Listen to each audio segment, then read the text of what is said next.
찬양대가 찬양을 이렇게 잘하는 걸 제가 예전엔 미처 몰랐습니다.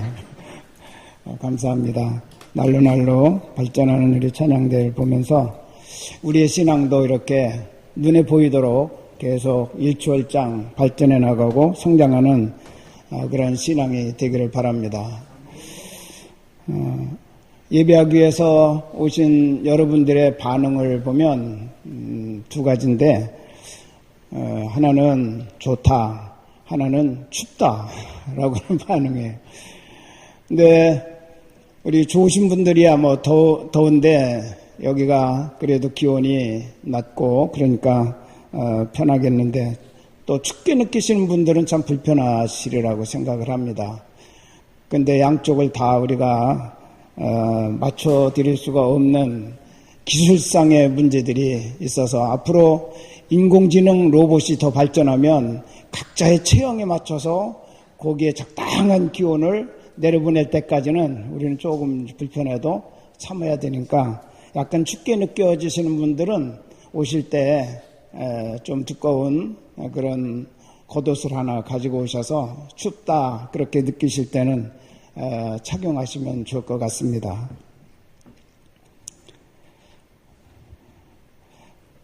우리 구약 성경에서 소선지서 12권의 성경이 있는데, 대개 이 부분은 우리들이 설교 시간에 많이 접하지 못하는 그런 부분입니다.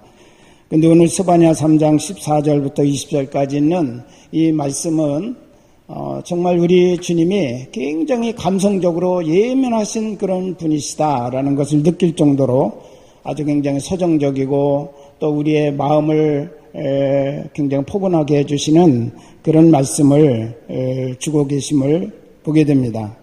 스바냐라고는 이 선지자, 스바냐의 뜻은 여호와께서 숨기셨다라고는 그런 뜻인데, 정말 이 시대가 얼마나 험난했던 시대인가를 짐작하게 합니다. 그 이름을 통해서.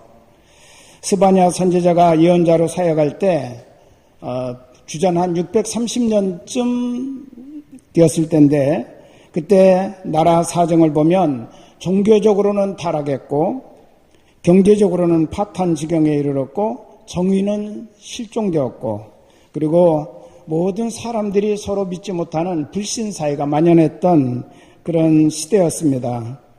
그런데 이렇게 어둡고 절망스러운 시대에도 불구하고 스바냐를 포함한 소수의 사람들이 신앙을 끝까지 지키기로, 하나님 편에 남아있기로 작정하고 믿음의 길을 걸어갔던 사람들이 있습니다.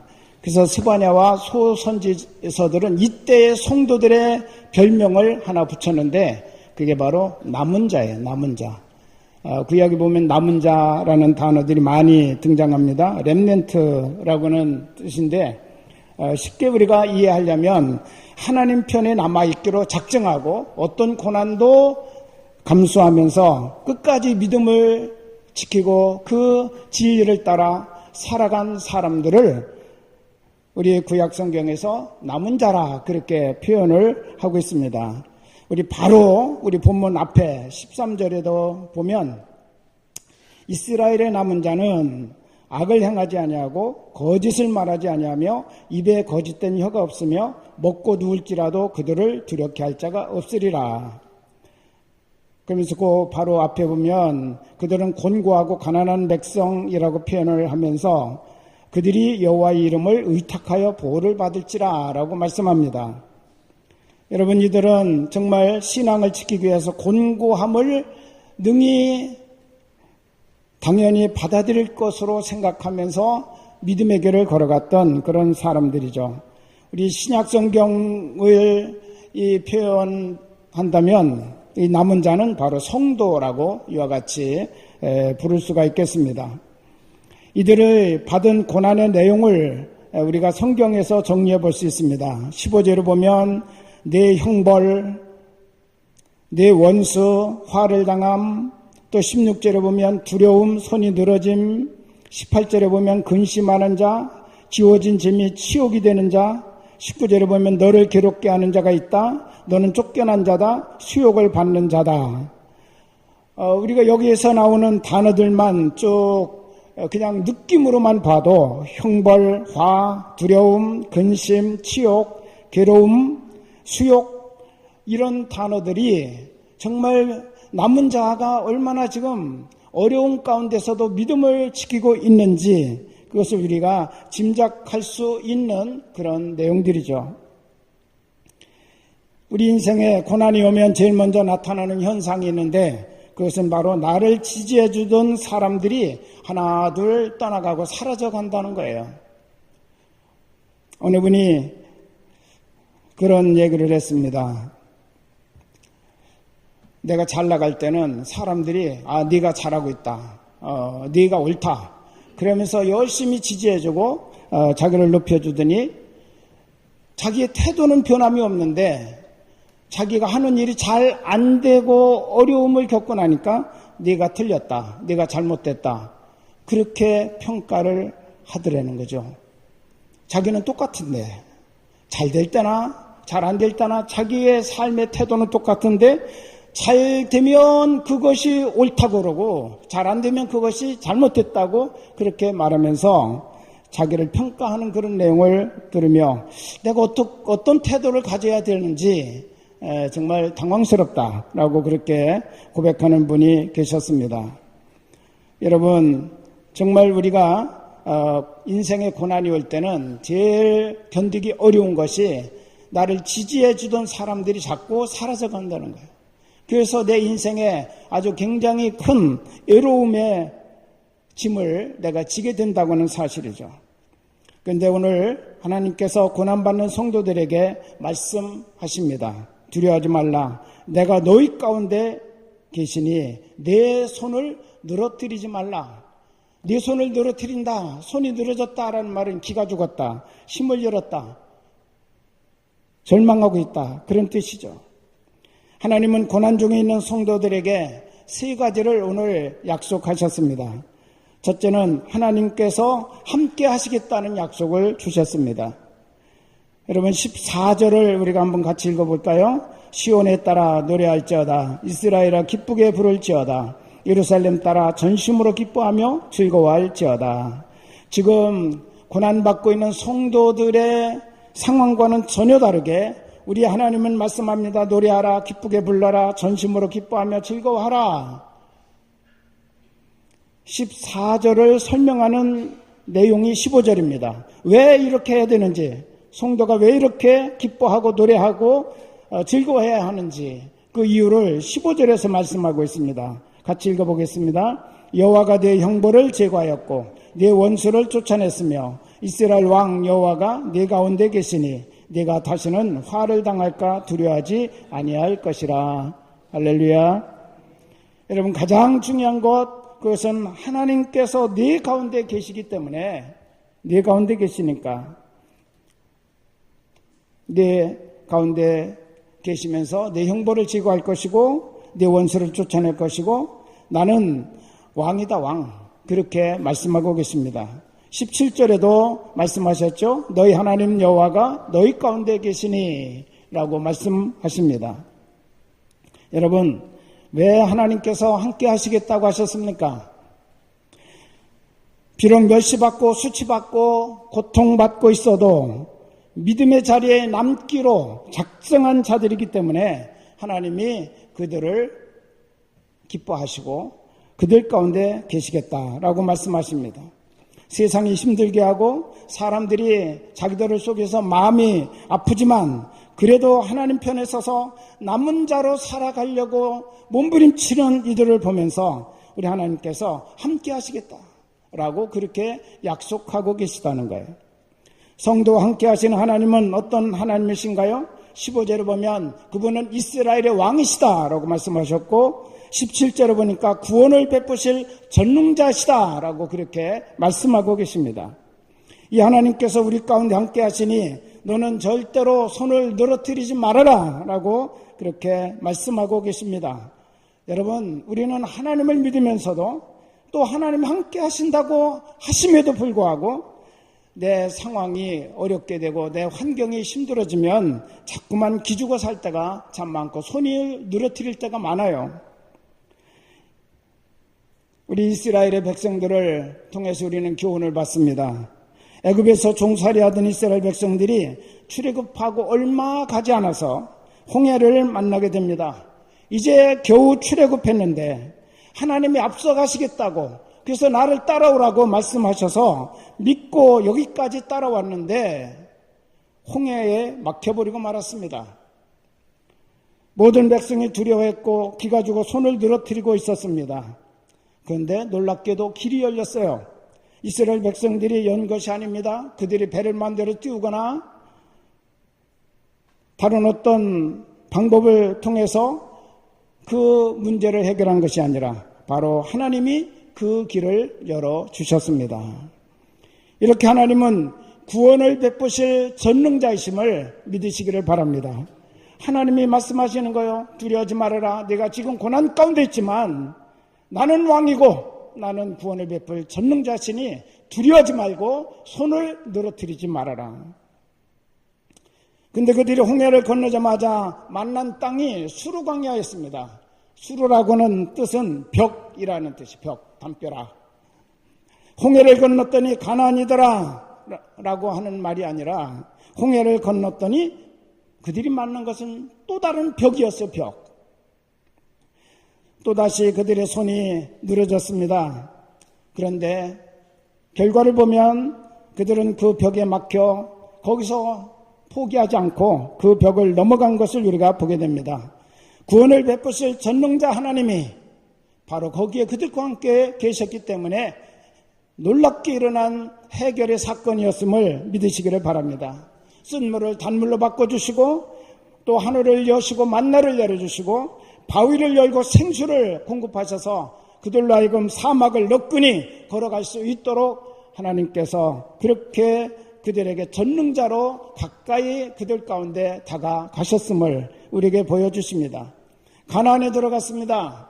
가나안 땅에 가봤더니 빈 땅인 줄 알았더니 거기는 이미 7 부족들이 버티고 있어서 빈 땅이 없어요. 거기에 그들이 비교해 봤습니다. 그 땅 원주민 7 부족과 자기들을 비교해 보니까 자기들이 형편없이 무기나 모든 군사력이 작았습니다.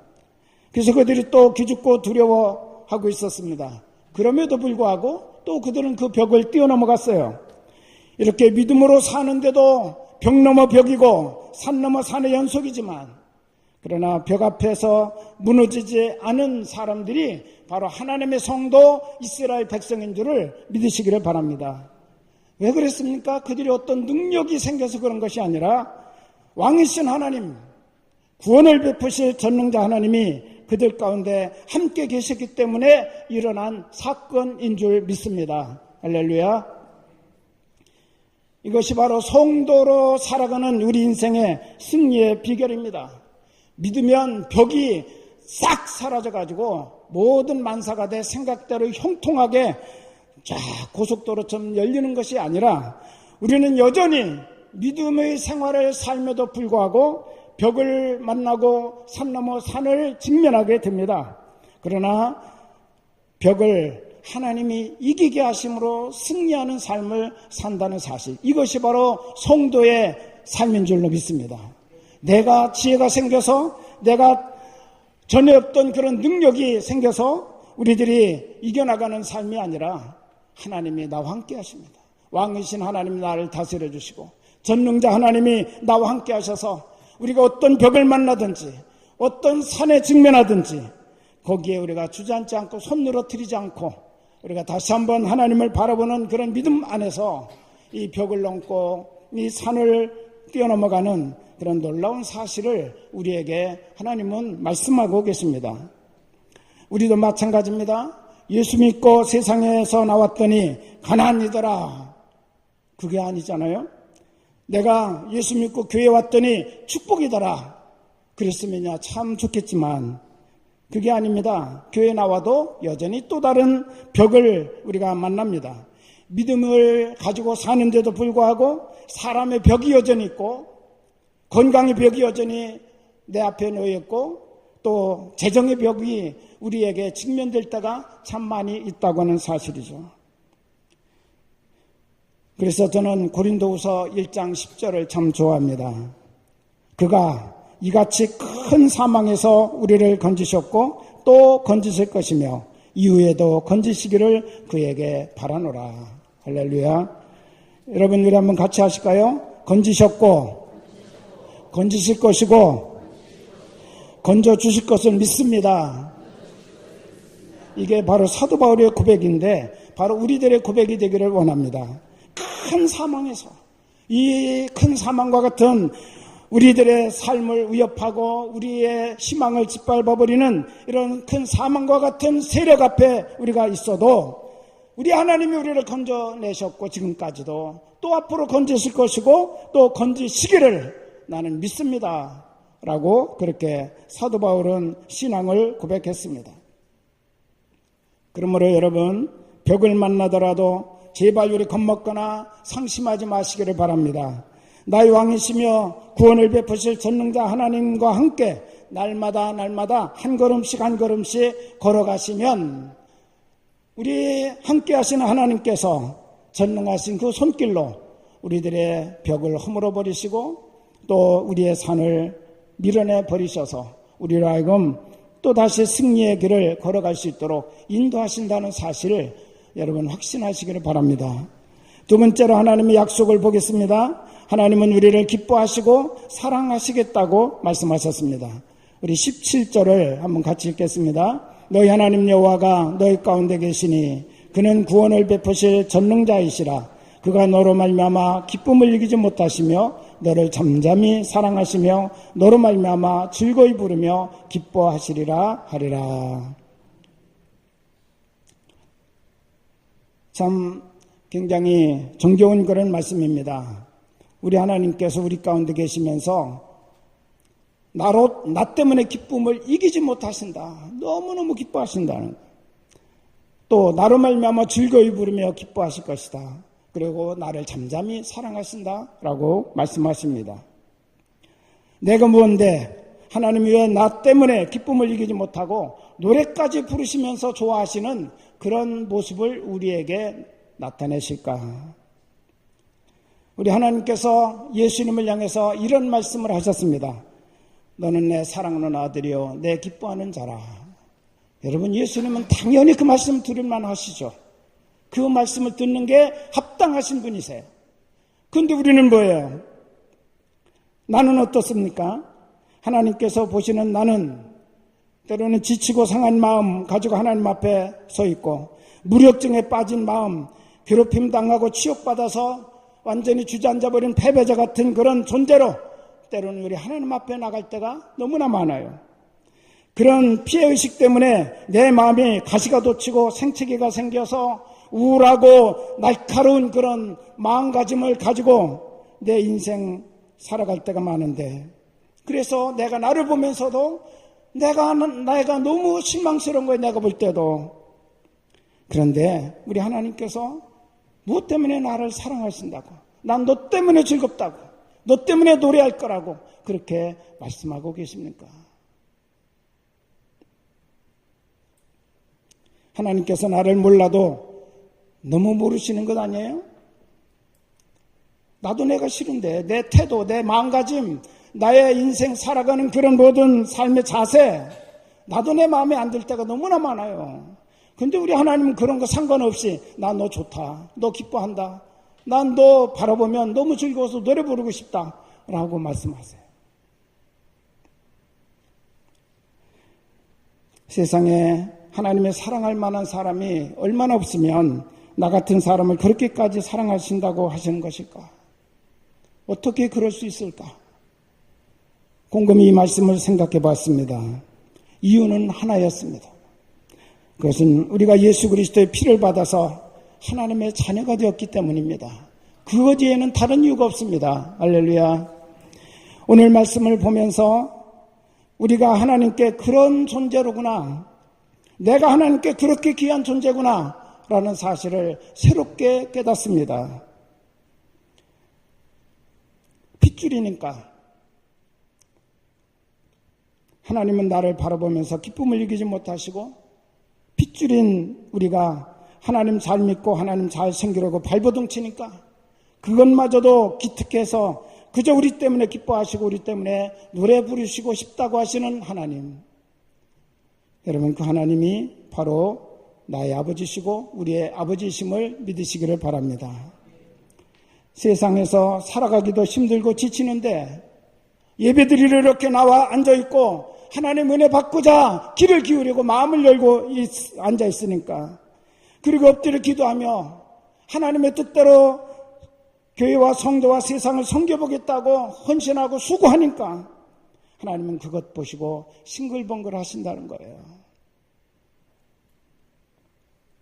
스가랴서 10장 8절에 보면 하나님께서 구속하신 자들을 향하여 시파람을 부신다라고 말씀하십니다. 하나님이 시파람을 시파람으로 노래 부르. 옛날에, 요즘은 시파람 불면서 노래하는 젊은이들이 별로 없는데 워낙 악기들이 많다 보니까, 옛날에는 악기가 없어서 입술이 악기가 돼가지고 시파람을 잘 불었어요. 즐겁고 기쁘면 시파람으로 노래 부르는데, 우리 하나님께서 너무너무 좋으셔가지고 구속하신 하나님의 자녀들을 바라보시면서 시파람을 부신다고 말씀하십니다.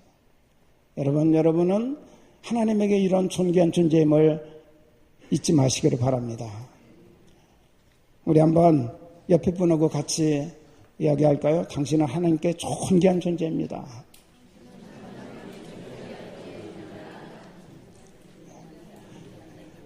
그렇게 믿으십니까? 예, 저는 이 말씀을 설교 준비하면서 묵상하다가 정말 눈물이 날 정도로 너무너무 감격스러운 거예요. 야, 내가 하나님께 이런 존재라니.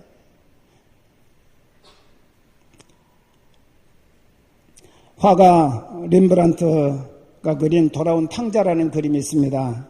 그가 죽기 전 2년 전에 그린 미완성 작품인데, 사람들이 평가하기를 전 세계 작품들 가운데 도달할 수 없는 절정의 작품이라고 그렇게 찬사를 했습니다. 여기는 그림은 간단합니다. 아버지와 아들이 안고 있어요. 포옹하고 있어요. 근데 그 내용, 아들의 모습, 아버지의 모습, 그것이 굉장히 큰 우리에게 의미와 감동을 줍니다. 아버지에게 안겨있는 아들의 모습은 왼쪽 발은 샌들이 벗겨져 있고, 샌들이 어디로 갔는지 없어요. 오른쪽 발은 상처투성이에 발을 그려놨습니다. 그의 삶이 얼마나 고단했는지 알 수 있게 해주는 그림이었습니다. 그런데 이 그림의 핵심은 아들도 아니고 아버지이신데, 아버지 가운데서도 특별히 아버지의 손입니다. 손. 아들을 감싸 안고 있는 아버지의 양손이 서로 다른 모습이에요. 그래서 왼쪽 손은 정말 가정에서 아버지와 같은 손, 튼튼하고 힘 있는 손, 그래서 강하게 잡아주는 힘 있는 손이고, 다시는 아들을 놓지 않겠다고 하는 마음으로 어깨를 넓게 붙잡기 위해서 손가락을 쫙 펴고 아들의 등을 감싸 안는 그런 아버지의 손을 그려놓았습니다. 오른쪽 손은 어머니의, 여성의 손처럼 그렇게 보드랍게 된 그런 손을 그렸습니다.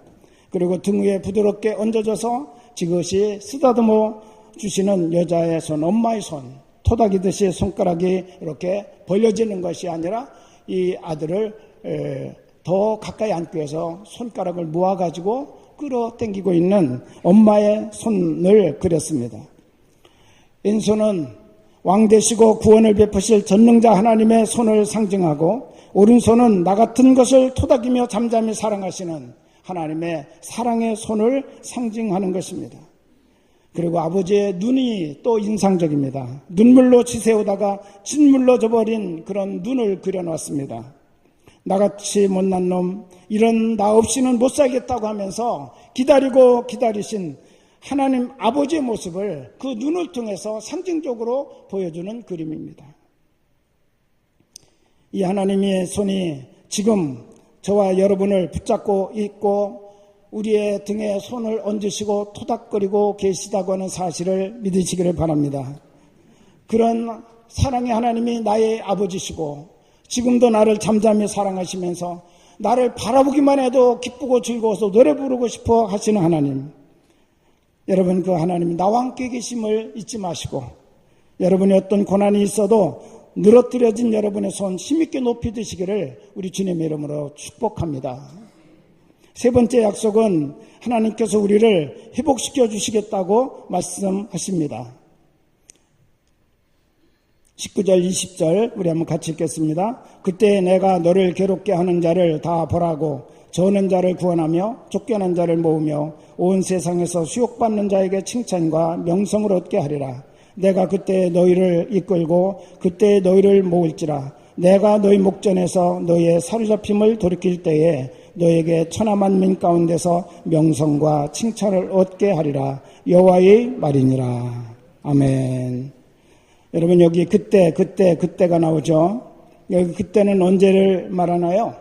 하나님의 생각에 가장 이상적일 때, 종합적으로 살펴서 가장 적절한 때, 하나님의 때를 말하는 것입니다. 하나님이 일하시기 시작하고 하나님이 손 내밀기 시작하시고 하나님이 역사를 이루기 시작하는 바로 그때를 말합니다.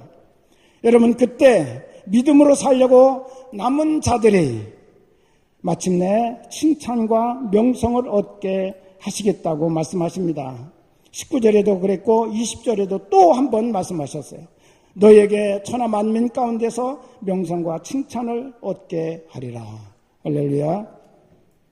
그러면서 마지막에 여호와의 말이니라 라고 그렇게 선언하셨어요. 여러분 이것은 우리 하나님께서 이 약속의 말씀을 쫙 써놓으시고 마지막에 내가 보증하는 내 약속이다 라고 하면서 하나님이 사인하신 것과 똑같습니다. 여러분 하나님이 사인하시면서 틀림없는 내 약속이라고 선포하시는 이 말씀을 여러분의 믿음으로 붙드시기를 주의 이름으로 축원합니다. 무자식이었던 아브라함도 하나님의 때가 되니까 아들을 얻게 되었습니다. 노예 생활하고 감옥 생활하던 요셉도 하나님의 때가 되니까 총리로 높임을 받았습니다.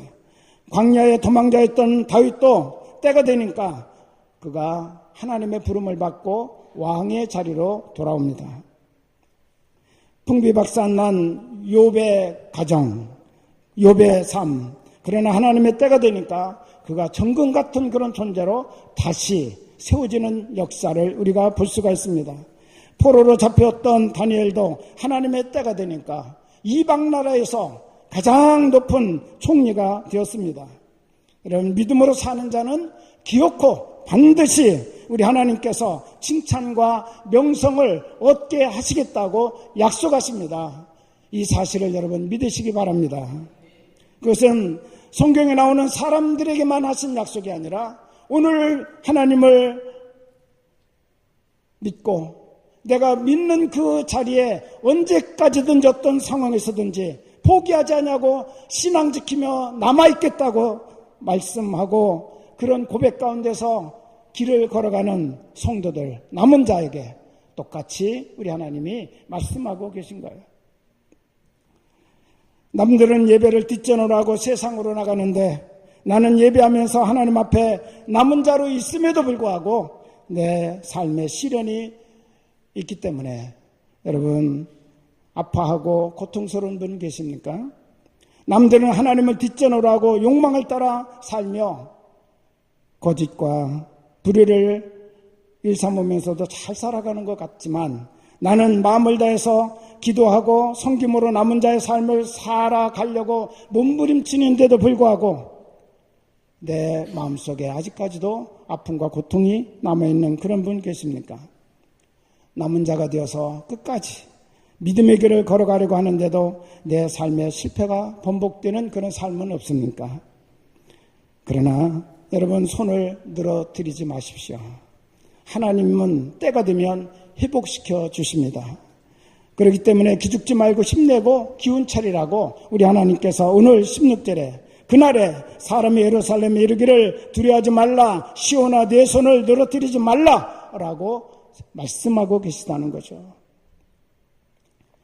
정진규라고는 시인이 있습니다. 이분이 별들의 바탕은 어둠이 마땅하다라고는 시를 썼는데 그 내용은 이런 것입니다. 별들의 바탕은 어둠이 마땅하다. 대낮에는 보이지 않는다. 지금 대낮인 사람들은 별들이 보이지 않는다. 지금 어둠인 사람들에게만 별들이 보인다. 지금 어둠인 사람들만 별들을 낳을 수 있다. 지금 대낮인 사람들은 어둡다. 이런 시를 써서요. 즉 별은 밤에 캄캄할 때 보이죠. 우리 인생에 캄캄함이 있다고 한다면 이 별이라고 하는 희망을 붙들을 수 있는 그런 기회라고 하는 사실을 이분이 시로 이렇게 표현을 했습니다. 비록 우리가 힘겹고 아프고 어두운 삶을 살아가느라고 고단하고 지치지만 그럼에도 하나님의 뜻을 버리지 않고 꿋꿋이 이 믿음으로 살아가려고 하는 남은 자들이 캄캄한 어둠 속에서도 절망하지 아니하고 하나님께 가까이하고 하나님을 섬기고 살아가는 그런 사람들이 바로 남은 자요 성도인데, 오늘 우리에게 캄캄함이 있다면 여러분 다시 한번 생각하십시오. 캄캄함 속에서만 별을 볼 수 있다고 하는 사실, 우리 하나님의 희망이 바로 우리에게 보여지고 있다는 사실을 잊지 마시기를 바랍니다. 세상과 천하 만민 가운데 하나님은 이렇게 남은 자로 살아가려고 하는 사람들을 향해서 기어코 회복과 역전의 승리를 주시는 하나님, 명성과 칭찬을 얻게 하실 하나님이심을 우리에게 말씀하셨습니다. 우리가 만나고 있는 이 어둠은 지날수록 어두워지는 동굴의 어둠이 아니라 지나갈수록 더 밝아지는 터널의 어둠이라고 하는 사실을 잊지 마시기를 바랍니다. 우리는 동굴 속으로 더 깊이 들어가는 삶이 아니라 터널을 지나가는 거예요. 터널 속에서 잠깐 어둠을 만나는 것뿐입니다. 하나님의 때가 되면 다시 하나님께서 은혜의 빛을 우리에게 비춰주실 것입니다.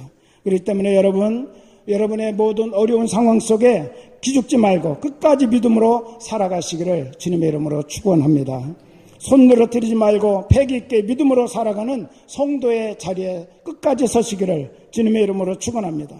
왕이시며 전능하신 우리 하나님께서 우리와 언제나 어떤 상황에서 함께 하시겠다고 약속하셨습니다.